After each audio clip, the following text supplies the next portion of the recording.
السلام عليكم ورحمة الله وبركاته نحمده ونصلي على رسوله الكريم قال الله عز وجل في القرآن العظيم أعوذ بالله من الشيطان الرجيم بسم الله الرحمن الرحيم قال الله هذا يوم ينفع الصادقين صدقهم صدق الله المولانا العظيم وصدق رسوله النبي الكريم সুপ্রিয় দর্শক মণ্ডলী কাছে দূরে দেশে প্রবাসে বিশ্বের যে প্রান্ত থেকে চোখ রেখেছেন নিউজ 24 এর পর্দায় আপনাদের প্রিয় অনুষ্ঠান ইসলাম আমরাকে দেখার জন্য সকলকে আজকের সুন্দর আয়োজনে স্বাগত জানাচ্ছি, আমন্ত্রণ জানাচ্ছি। আল্লাহ রাব্বুল কারীম পবিত্র কোরআনে হাকিমে সূরাতুল মাইদার 119 নম্বর আয়াতে যে বিষয়টি আমাদেরকে জানিয়ে দিয়েছেন, আল্লাহ তাআলা নিজে বলেন ইয়াউমু ইয়ানফাউস সাদিকিনা সিদকুহুম, সত্যবাদীদের সততা তাদের কাজে আসবে পরকালে এবং এই সততা তাদেরকে আল্লাহ তাআলার সুন্দর অনাবিল শান্তির জায়গা জান্নাতে নেবে, যে জান্নাতের পাদদেশে নহর প্রবাহিত হবে, চমৎকার নেয়ামত বহুল জান্নাত সেখানে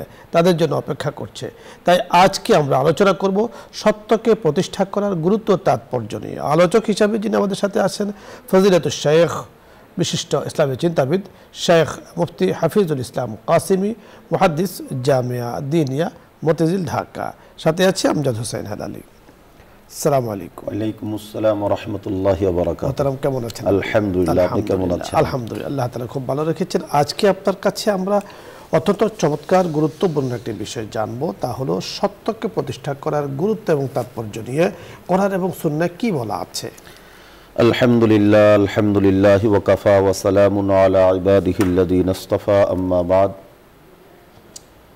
আজকের যে বিষয়টি নির্ধারণ করা হয়েছে অত্যন্ত গুরুত্বপূর্ণ চমৎকার একটি আলোচ্য বিষয়, তা হলো সত্যকে প্রতিষ্ঠা করার গুরুত্ব ও তাৎপর্য। সত্য প্রতিষ্ঠা করা ব্যক্তি, পরিবার, সমাজ ও রাষ্ট্র গঠনে অত্যন্ত গুরুত্বপূর্ণ একটি বিষয়। সত্য প্রতিষ্ঠা করা প্রত্যেকটি মানুষের জন্য অপরিহার্য। সত্য প্রতিষ্ঠা করতে হলে নিজেকে সত্যবাদী হতে হয়, আর সবথেকে বড় সত্যবাদী এবং সত্য কথা হলো আল্লাহ তাআলার কথা। আল্লাহ রাব্বুল আলামিন পাকে কালামের মধ্যে ঘোষণা করেছেন ওমান আসদাকু মিনাল্লাহি কিলা, অন্যত্র আল্লাহ তাআলা বলেছেন ওমান আসদাকু মিনাল্লাহি হাদিসা। আল্লাহর প্রিয় হাবিব জনাবে মুহাম্মদুর রাসূলুল্লাহ সাল্লাল্লাহু আলাইহি ওয়াসাল্লাম তিনি নবুয়তের পূর্ব থেকেই সত্যবাদী নামে, সত্যবাদী হিসেবে সর্বসাধারণের কাছে সমাদৃত ছিলেন, প্রসিদ্ধ ছিলেন। তাকে বলা হতো সাদিকুল মাসদুক। রাসূলুল্লাহ সাল্লাল্লাহু আলাইহি ওয়াসাল্লামের হাতে ঘোড়া তার সাহাবায়ে কেরাম রাদিয়াল্লাহু তাআলা আনহুম আজমাইনরাও এই গুণে গুণান্বিত ছিলেন, যাদের প্রশংসায় আল্লাহ রাব্বুল আলামিন সূরা হুজরাতের মধ্যে নিজেই বলেছেন উলাইকা হুমুস সাদিকুন, তারা সবাই ছিলেন সত্যবাদী। সত্যবাদীর গুরুত্ব আমাদের কাছে বুঝে আসে যে আল্লাহ রাব্বুল আলামিন তার প্রিয় হাবিব জনাবে মুহাম্মদুর রাসূলুল্লাহ সাল্লাল্লাহু আলাইহি ওয়াসাল্লামকে বলেছেন ইয়া আইয়ুহাল্লাযীনা আমানুত্তাকুল্লাহ, এবং সাথে সাথে কথা বলেছেন ওয়াকুনু মাস সাদিকিন, আল্লাহকে ভয় করো এবং তোমরা সত্যবাদী যারা তাদের সাথেই থাকো, তাদের সাথে থাকলে তোমার মধ্যেও আল্লাহ তাআলার ভয় চলে আসবে। প্রিয় নবী জনাবে মুহাম্মদুর রাসূলুল্লাহ সাল্লাল্লাহু আলাইহি ওয়াসাল্লাম সত্যবাদী হওয়ার জন্য নির্দেশ দিয়েছেন আলাইকুম বিসসিদক, তোমাদের কর্তব্য, তোমাদের দায়িত্ব, তোমাদের উচিত যে তুমি সত্যের উপরে অবিচল থাকবে, সত্য প্রতিষ্ঠা করবে, সত্য ন্যায় নীতি নিয়ে তুমি জীবনযাপন করবে। আমরা দেখি একজন সত্যবাদী হয়ে যদি সত্য প্রতিষ্ঠা করে তাহলে কি তার ফায়দা, কি তার লাভ। প্রথম লাভ, আমরা যে চিরসুখের জান্নাতের প্রত্যাশী, আল্লাহ রাব্বুল আলামিন সেই জান্নাত দান করবেন। রাসূলুল্লাহ সহিহ বুখারী শরীফের মধ্যে আসছে রাসূলুল্লাহ সাল্লাল্লাহু আলাইহি ওয়াসাল্লাম বলেছেন ইন্নাস সিদকা ইয়াহদি ইলাল বিররি ওয়া ইন্নাল বিররা ইয়াহদি ইলাল জান্নাহ। সত্য কথা, সত্য কর্ম মানুষকে সৎ কর্মের দিকে নিয়ে যায়, আর সৎ কর্ম মানুষকে জান্নাতে পৌঁছে দেয়। আমরা দেখতে পাই সত্যবাদিতা, সত্য প্রতিষ্ঠা করা একটা অমূল্য সম্পদ।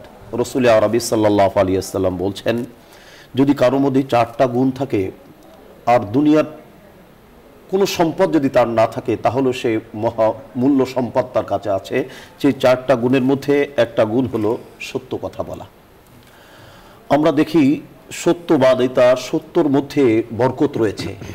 সত্য ব্যবসায়ী যারা, সৎ ব্যবসায়ী, তাদের মালের মধ্যে আল্লাহ তাআলা বরকত দেন। সত্য কথা যারা বলে তাদের মালের মধ্যে আল্লাহ তাআলা বরকত দেন। আমরা হাদিসের মধ্যে পাই, রাসূল সাল্লাল্লাহু আলাইহি ওয়াসাল্লাম বলেছেন, আল বাইআন বিল খিয়ার মা লাম ইয়াতাফাররাকা ফাইন সাদাকা ওয়া বায়্যানা বুরিকা লাহুমা ফি বাইইহিমা। যদি ক্রেতা আর বিক্রেতা যদি সত্য কথা বলে, কোনো গোপন মালের মধ্যে কোনো ত্রুটি গোপন না করে, তে আল্লাহ রাব্বুল আলামিন ওই ব্যবসার মধ্যে আল্লাহ তাআলা বরকত দান করেন। সত্যবাদিতার কারণে, সত্য প্রতিষ্ঠার কারণে আল্লাহ রাব্বুল আলামিন অন্তরের মধ্যে প্রশান্তি দান করেন। যেমনটি হাদিসের মধ্যে আমরা দেখতে পাই, তিরমিজি শরীফের হাদিসের মধ্যে, ফাইন্নাস সিদকা তামানিনাতুন। রাসূল সাল্লাল্লাহু আলাইহি ওয়াসাল্লাম বলেন যে সত্যবাদী যে, তার অন্তরের মধ্যে প্রশান্তি আছে। আমরা দেখতে পাই রাসূল সাল্লাল্লাহু আলাইহি ওয়াসাল্লামের কাছে এক ব্যক্তি জিজ্ঞাসা করেছিলেন, ইয়া রাসূলুল্লাহ, কে সবথেকে ভালো মানুষ? মান আফজালুন নাস, মানুষের মধ্যে সবথেকে ভালো মানুষ কি? রাসূল সাল্লাল্লাহু আলাইহি ওয়াসাল্লাম এই প্রশ্নের উত্তর দিয়েছিলেন যে সাদুকুল লিসান, যে সত্য কথা বলে মানুষের মধ্যে সেই সত্যবাদী। আপনি বড় চমৎকার বলছিলেন। দর্শক মণ্ডলী, আজকের চমৎকার এই আয়োজনে আপনারা যারা অংশগ্রহণ করেছেন, আপনাদের সকলকে আবারও স্বাগত জানাচ্ছি, শুকরিয়া আদায় করছি রব্বুল আলামিনের। সত্যি সত্যবাদিতা, সত্যকে প্রতিষ্ঠা করার জন্য যে শ্রম, যে মেহনত, যে মুজাহাদা আমি আপনি দিয়েছি, রব্বুল আলামিন একটা বড় পুরস্কার আমাদেরকে দেবেন। কি পুরস্কার? তিনি ঘোষণা দিয়েছেন, রাদিয়াল্লাহু আনহুম ওয়া রাদু আন ওয়া যালিকা হুয়াল ফাউজুল আযীম, যে আল্লাহ তাদের উপরে সন্তুষ্ট, তারাও আল্লাহ পাকের উপরে সন্তুষ্ট। এবং এই যে এই পুরস্কারটা মহা আয়োজন, মহা সফলতা আল্লাহ তাআলা তাদেরকে দেবেন। দর্শক মণ্ডলী, আজকে এই আলোচ্য বিষয় নিয়ে যদি আপনাদের কোনো প্রশ্ন থাকে, আপনি প্রশ্ন করতে পারেন, অথবা ইসলামের যে কোনো মাসলা মাসাইল আপনি চাইলে প্রশ্ন করুন, আমরা চেষ্টা করব কথা বলার জন্য। প্রথমে যিনি আছেন, আসসালামু আলাইকুম ওয়া রাহমাতুল্লাহ। দর্শক নাম বলে পরিচয় দিয়ে প্রশ্ন করুন। জি দর্শক মণ্ডলী, আপনি শুনতে পেয়েছেন, সম্ভবত আপনি কানেকশন পাচ্ছেন না, পেয়েছেন। জি, পরিচয় বলে প্রশ্ন করুন। আসসালামু আলাইকুম ওয়া রাহমাতুল্লাহ। দর্শক পরিচয় বলে প্রশ্ন করুন।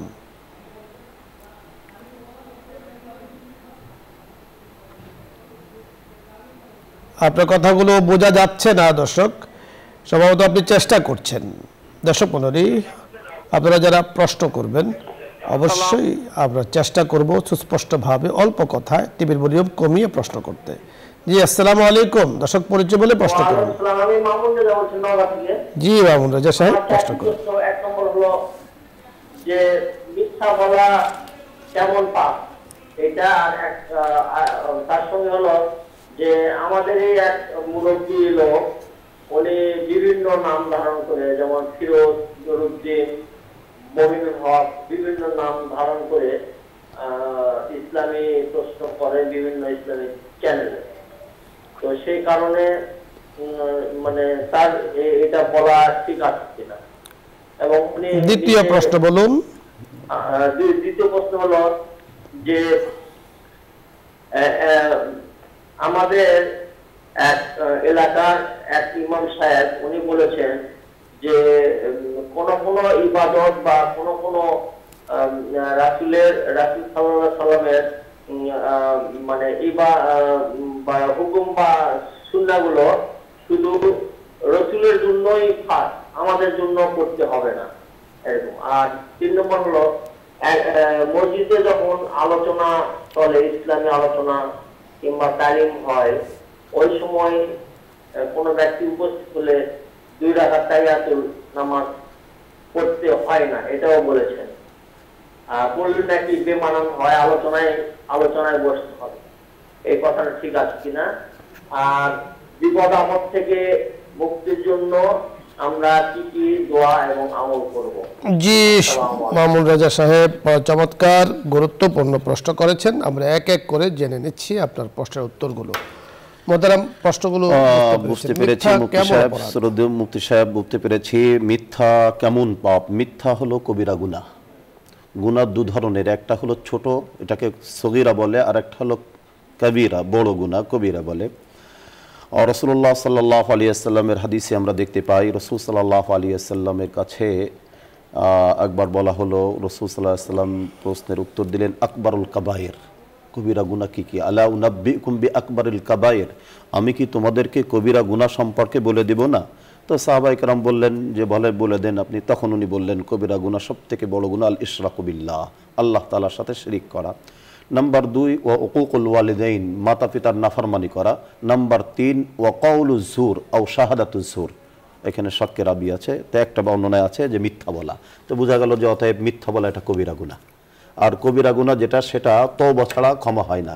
সাধারণ নেক আমলের দ্বারা এই গুনাহটা মিটে যায় না, এর জন্য ভিন্নভাবে খালেস দিলে তওবা করতে হয়, তাহলে এটা মাপ পাওয়া যায়। ভিন্ন নামে প্রশ্ন করা, দ্বিতীয় আরেকটি প্রশ্ন উনি করেছেন ভাই, ভিন্ন নামে একজনের নামকে পরিবর্তন করা বা নামকে গোপন করা, এটাও একটা মিথ্যার আশ্রয় নেওয়া, এটা ঠিক হবে না। একই নামে একই মিডিয়ায় বা বিভিন্ন চ্যানেলে প্রশ্ন করলে কোনো সমস্যা নেই, কোনো সমস্যা নেই, কথা চমৎকার বলেছেন। 3 নম্বর যে প্রশ্নটি উনি করেছেন যে কিছু কিছু ইবাদত আছে, হ্যাঁ, রাসূল সাল্লাল্লাহু আলাইহি সাল্লামের সাথে খাস, যেটা উম্মতের জন্য নাই, এটা কিছু সীমিত এগুলো, সেটা উনি যে ইমাম সাহেব বলেছেন যথার্থই বলেছেন, সঠিক বলেছেন। দ্বিতীয় প্রশ্ন, 4 নম্বর প্রশ্ন উনি যে বলেছেন তাহিয়াতুল উযু, যে বয়ান চলতেছে, একটা খেয়াল রাখতে হবে যে আমি কাউকে কষ্টের কারণ হব না, কারোর ইবাদতে, আমার ইবাদতের কারোর বিঘ্নতা না ঘটাক কেউ, এবং আমিও কারোর ইবাদতে বিঘ্নতা না ঘটাই। খুব সুন্দর সমাধান দিতে পারি যে আমি তাহিয়াতুল উযু পড়বো, এই সময়টা আমার পড়ার সুযোগ আছে, আমি মসজিদে এক সাইডে বসে, এক কর্নারে বা পিলারের আড়ালে পড়ে বসে আমি বয়ানের শরিক হয়ে গেলাম। বয়ান তো আর সবসময় হয় না, মাঝে মধ্যে বয়ান হয়, সেখানে তাহলে বয়ানেরও ফজিলাত পেয়ে গেলাম, তাহিয়াতুল উযুর ফজিলাত পেয়ে গেলাম। সুতরাং সমাধান আমরা করতে পারি। তৃতীয়ত উনি আর একটা প্রশ্ন করেছেন, চতুর্থত একটা প্রশ্ন করেছেন বিপদ আপদ থেকে মুক্তির আমল। বিপদ আপদের থেকে মুক্তির আমল, চমৎকার আমল আমাদের প্রিয় নবী জনাবি মুহাম্মদ রাসূলুল্লাহ সাল্লাল্লাহু আলাইহি ওয়াসাল্লাম শিখিয়েছেন। মান লাজিমাল ইস্তিগফার জালাল্লাহু লিকুল্লি দাইকিন মাখরাজা ওয়া কুল্লি হাম্মিন ফারাজা ওয়া রাযাকাহু মিন হাইসু লা ইয়াহতাসিব, আও কামা ক্বালা নবী সাল্লাল্লাহু আলাইহি ওয়াসাল্লাম। আল্লাহর হাবিব জনাবি মুহাম্মদ রাসূলুল্লাহ সাল্লাল্লাহু আলাইহি ওয়াসাল্লাম বলেন, তুমি বিপদে আছো, তুমি মুসিবতের মধ্যে আছো, তুমি অসুখ বিসুখে আছো, তুমি বেশি বেশি ইস্তেগফার পড়ো, আল্লাহ তাআলা তোমার এই বিপদ দূর করে দিবেন। চমৎকার আপনি বলছিলেন। দর্শক মণ্ডলী, আপনার প্রশ্নের উত্তরগুলো আপনি পেয়েছেন। পরের দর্শক, আসসালামু আলাইকুম ওয়া রাহমাতুল্লাহ।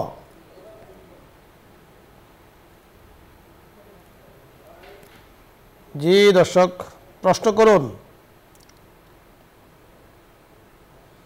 সম্ভবত আপনি কানেকশন পাচ্ছেন না। জি, আসসালামু আলাইকুম। ওয়ালাইকুম সালাম। জি, প্রশ্ন করুন। আমার প্রশ্ন হচ্ছে, কিছুদিন আগে একটা বক্তা বলেছে যে যারা পায়ে পা না দেয় এরা হচ্ছে ইহুদি খ্রিস্টানের কাজ, এটা কথা কি সঠিক? আর ওদিকে ঘাড় মাথা করা যায় কিনা? আমরা বুঝতে পারিনি, আপনি আরেকবার বলুন। আমি বলছি, কিছুদিন আগে এক বক্তা জালসার ওয়াজে বলে দিচ্ছে যে যারা পায়ে পা ভেঙে নেয় ওটা হচ্ছে ইহুদি খ্রিস্টানের কাজ, আর একটা প্রশ্ন, ওদিকে ঘাড় মাথা করা যায় কিনা? ধন্যবাদ। আপনি আরেকবার চেষ্টা করবেন। আবার দুইবারই চেষ্টা করেছি, আসলে আপনার কথাগুলো আমরা বুঝতে পারিনি। সম্ভবত আপনি ঠিকই বলেছেন, আমরা বুঝতে সমস্যা হয়েছে। পরে দর্শক, আসসালামু আলাইকুম ওয়া রাহমাতুল্লাহ। ওয়ালাইকুম সালাম ওয়া রাহমাতুল্লাহ। জি, প্রশ্ন করুন। ওয়ালাইকুম সালাম ওয়া রাহমাতুল্লাহি ওয়া বারাকাতুহু। প্রশ্ন করুন। জি, আমি সাহাত প্রায় 7 দিনে করতে পারবো ছোট ছোট করে। জি বলুন। আর সালাতুত তাজবীহ নামাজ পড়ছি, জোহরের নামাজে কি হবে? জি জি জি, ধন্যবাদ। সালাতুত তাজবীহ নামাজ সম্ভবত আপনি পড়েছেন বা পড়বেন জোহরের সময় বা আসরের আগে, আপনি পড়তে পারেন, কোনো সমস্যা নেই, পড়তে পারবেন। এই নামাজটি অত্যন্ত বরকতময় নামাজ, আপনি 3টা ওয়াক্ত ছাড়া যে কোনো সময় পড়বেন।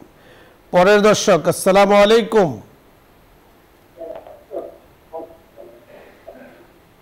আসসালামু আলাইকুম। ওয়ালাইকুম আসসালাম ওয়া রাহমাতুল্লাহ।